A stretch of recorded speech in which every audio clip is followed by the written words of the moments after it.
Acho que já está pronto.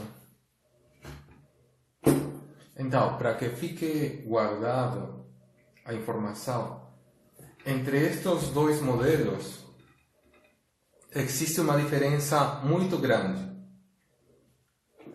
Está óbvia, né, que este bico está um pouco mais horizontal e este mais perpendicular. Mas por que eu fiz isso? É porque eu percebi que quando você vê através deste buraco e vê estes dois furos que estão aqui atrás, a cavidade ressonante interna não funciona como deveria funcionar. E quando eu assopro nas notas mais altas, escuto dois harmônicos em vez de um, por exemplo. Não sei se dá para escutar, porém está o harmônico mais agudo, que se diz, e aí um segundo mais baixo. Eu, na verdade, queria esse segundo mais baixo, não esse mais agudo. Então, aqui, pela forma em que eu fiz o buraco, que quando olham por aqui dá para ver estes furos daqui atrás, funciona mais parecido a uma flauta que a uma ocarina. Então, isso vai dar problemas.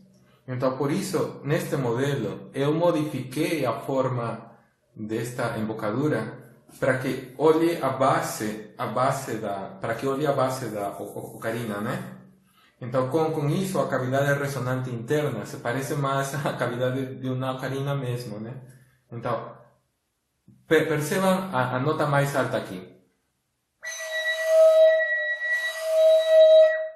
Dá para perceber que são duas, né? Primeiro um mais agudo e um mais grave. Em cambio aqui não, aqui é uma só.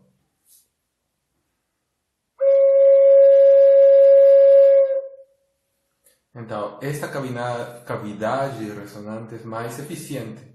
Então, são pequenas coisas que eu estou aprendendo fazendo este modelo maior, né? Só que o problema de fazer